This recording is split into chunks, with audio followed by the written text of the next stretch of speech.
Good morning to all. Class 7th subject Sanskrit. इससे पहले मैंने आपको पार्ट 1 मैंने पढ़ाया था आपको। उसमें मैंने आपको लेसन 1 और लेसन 1 में मैंने आपको शब्दार्थ पढ़ाए थे और श्लोक क और ख पढ़ाया था मैंने। अब उससे आगे की जो श्लोक है वो पढ़ाऊंगी। ये पार्ट 2 है, वो पार्ट 1 था, क्लास 7th संस्कृत। अब देखो इसमें स्टार्ट करते हैं पढ़ाना। श्लोक नंबर ग आपकी बुक में है, श्लोक नंबर ग।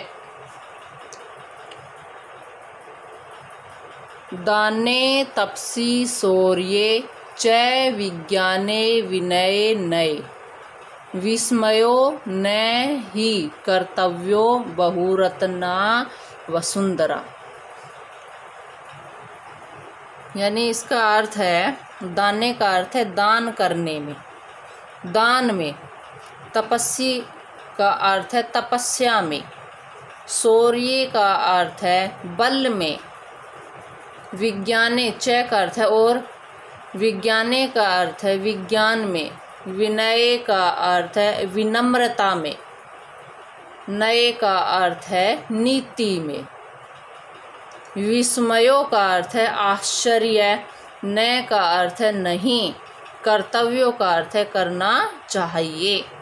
इसमें कवि कह रहा है, इस श्लोक में कवि कह रहा है, दान में, तपस्या में, बल में, विज्ञान में, विनम्रता में और नीति में आश्चर्य नहीं करना चाहिए। क्योंकि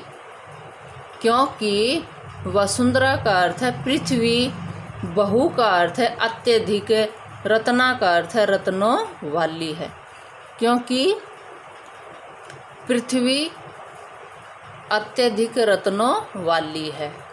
फिर से सुन लो, दान में, तपस्या में, शौर्य में, विज्ञान में,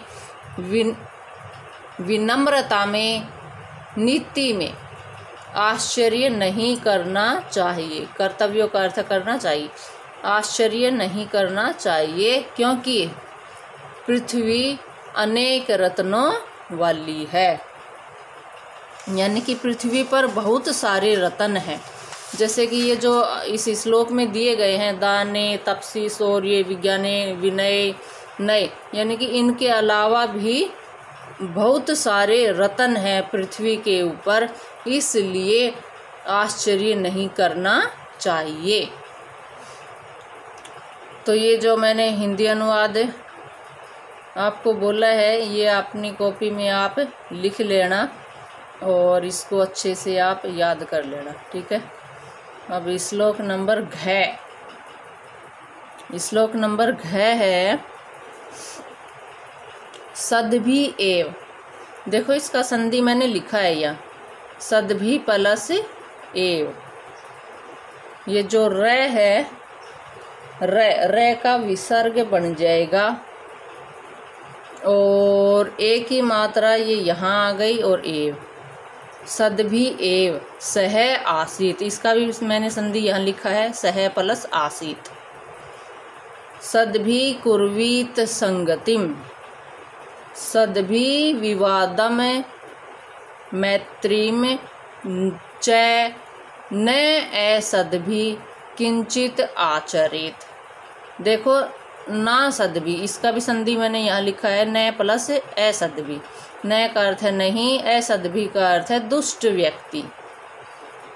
किंचित आचरेत, इसका भी मैंने यहाँ संधि लिखा है, देखो, किंचित प्लस आचरेत। आचरेत, किंचित का अर्थ है कुछ भी, आचरेत का अर्थ है आचरण करना चाहिए। अब इसका देखो, सद्भि का अर्थ है सज्जन व्यक्ति, एव का अर्थ है ही, सह का अर्थ है साथ, आसीत का अर्थ है करना चाहिए, सद्भि का अर्थ है सज्जनों के साथ, कुर्वीत का अर्थ है करना चाहिए, संगतिम का अर्थ है संगति, उनके साथ रहना। सद्भि विवादम, सज्जनों के साथ, विवादम का अर्थ है झगड़ा, च पहले आ जाएगा, च का अर्थ है और, मैत्रीम का अर्थ है मित्रता, कि सज्जनों के साथ ही झगड़ा और मित्रता। न असद्भि, असद्भि का अर्थ है दुष्ट व्यक्ति, असद्भि देखो यहाँ संधि लिखा है मैंने, असद्भि यानी कि दुष्ट व्यक्ति के साथ, किंचित का अर्थ है कोई भी, आचरित का अर्थ है आचरण, फिर न का अर्थ है नहीं करना चाहिए, कोई भी आचरण नहीं करना चाहिए। अब इसका हिंदी अनुवाद आप सुन लो कि सज्जनों के साथ ही, देखो सज्जनों के साथ ही आचरण यानी कि सज्जनों के साथ ही रहना चाहिए, सज्जनों के या सज्जनों की ही संगति करनी चाहिए, सज्जनों के साथ ही झगड़ा और मित्रता करनी चाहिए, दुष्ट व्यक्ति के साथ यानी कि असज्जनों के साथ कोई भी आचरण न का अर्थ है नहीं करना चाहिए। तो ये तो इसका हिंदी अनुवाद है, ये इसका हिंदी अनुवाद है। और भावार्थ में है कि इस श्लोक में कवि कहते हैं कि सज्जनों के साथ ही बैठना चाहिए, सज्जनों के साथ ही हमें रहना चाहिए, विवाद और मित्रता भी सज्जनों के साथ ही करनी चाहिए। असज्जनों के साथ यानी कि दुष्ट व्यक्ति, बुरे लोग जो होते हैं उनके साथ कोई भी आचरण नहीं करना चाहिए, ना तो उनके साथ झगड़ा करना चाहिए और ना ही उनके साथ मित्रता करनी चाहिए, ना ही उनके गुणों को अपनाना चाहिए और ना ही उसके साथ बैठना चाहिए। तो कवि ने भावार्थ में यह कहा है। तो मैंने इससे पहले वाली क्लास पार्ट 1 में मैंने आपको बताया था कि आपको सिर्फ क्या याद करना है, हिंदी अनुवाद। वो हिंदी अनुवाद आप कॉपी में लिखना जो मैं आपके सामने बोल रही हूँ और उसको आप अच्छे से याद करना। लेकिन एग्ज़ाम में हिंदी अनुवाद भी लिखना पड़ेगा और अलग से भावार्थ भी लिखना पड़ेगा। तो भावार्थ तो आप बढ़ा चढ़ाकर थोड़ा कर ही दोगे, थोड़ा हिंदी अनुवाद लिखोगे, उसमें 1-2 लाइन थोड़ा और अपने दिमाग से। उसके बाद में है श्लोक नंबर 2। श्लोक नंबर 2 में है धन धान्य प्रयोगेषु विद्याया संग्रहेषु च आहारे व्यवहारे च तयक्त लज्जय सुखी भवेत। देखो धन का अर्थ है धन का प्रयोग करने में, धान्य का अर्थ है धान्य यानी कि अनाज आदि का प्रयोग करने में, विद्याया का अर्थ है विद्या में, संग्रहेषु का अर्थ है संग्रह यानी कि विद्या का संग्रह करने में, विद्या को इकट्ठा करने में, आहारे का अर्थ है भोजन में, व्यवहारे का अर्थ है आचरण में या व्यवहार में, तयक्त का अर्थ है छोड़ना, लज्जा का अर्थ है लज्जा यानी कि लज्जा को छोड़ने वाला, सुखी का अर्थ है सुखी, भवेत का अर्थ है होता है। ये मैंने एक एक शब्द का हिंदी बता दिया आपको। अब इसका हिंदी अनुवाद आप सुन लो। धन और धान्य का प्रयोग करने में और विद्या को इकट्ठा करने में यानी कि विद्या का संग्रह करने में और भोजन में और व्यवहार में लज्जा को छोड़ने वाला व्यक्ति सुखी होता है। ठीक है, एक बार और सुन लो कि धन और धान्य का प्रयोग करने में, विद्या का संग्रह करने में, भोजन में और व्यवहार में लज्जा को छोड़ने वाला व्यक्ति सुखी भवेत का अर्थ है होता है। ये इसका हिंदी अनुवाद हो गया। और इसका भावार्थ है कि इस श्लोक में कवि कह रहे हैं कि लज्जा का वर्णन करते हुए कहते हैं कि सभी जगह लज्जा ठीक नहीं है, इसलिए धन और धान्य के प्रयोग में यानी कि लेन देन में और विद्या को इकट्ठा करने में, भोजन करने में और अपने अंदर जो गुण होते हैं उन गुणों को प्रदर्शित करने में लज्जा नहीं करनी चाहिए। उनमें लज्जा को त्यागने वाला मनुष्य सुखी होता है। ये इसका भावार्थ है। तो भावार्थ तो कॉपी में लिखना ज़रूरी नहीं है, क्योंकि भावार्थ तो आप खुद ही बना दोगे, इसलिए आप हिंदी अनुवाद लिखो कॉपी में और उसको अच्छे से याद भी करना।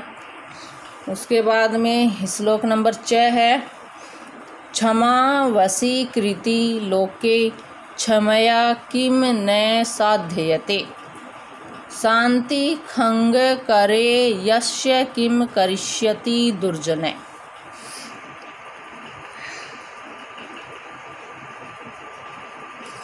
क्षमा वशीकृति,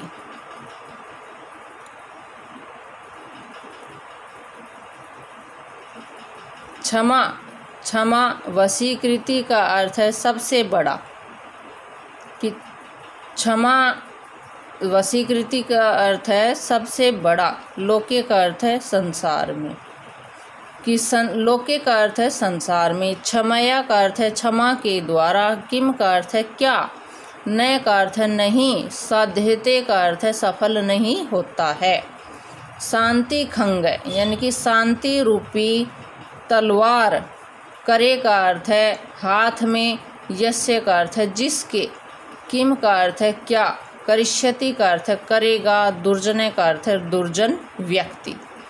यानी कि इसका हिंदी अनुवाद आप सुन लो कि संलोके का अर्थ है संसार में क्षमाशीलता, क्षमा का अर्थ है क्षमा, कि संसार में क्षमा सबसे बड़ा मंत्र है,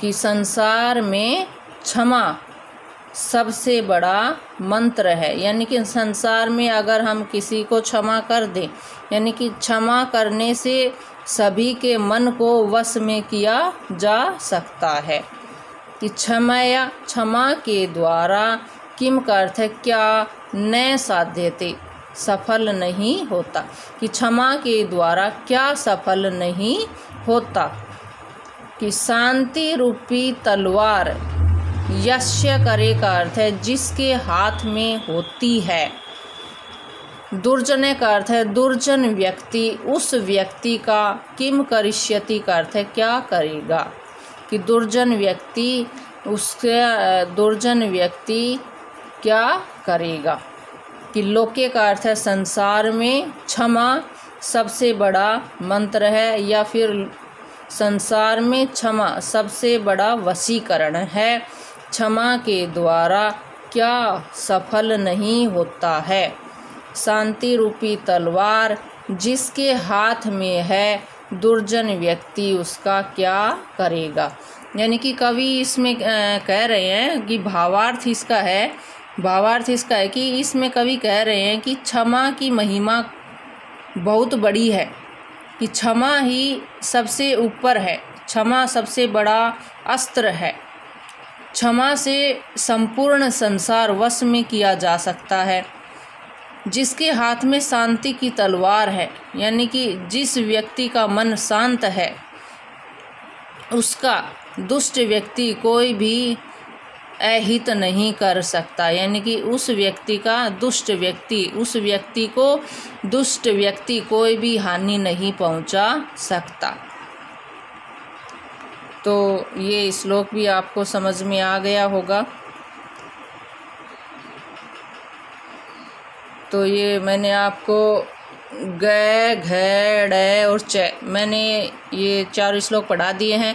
इनका हिंदी अनुवाद आप कॉपी में लिख लेना और उस हिंदी अनुवाद को आप याद कर लेना। भावार्थ आप वैसे ही और भी जो मैंने बताया है उसके अलावा आप और भी सोचना और अपनी ठीक है, भावार्थ भी आना ज़रूरी है। तो ठीक है, बाय बच्चों।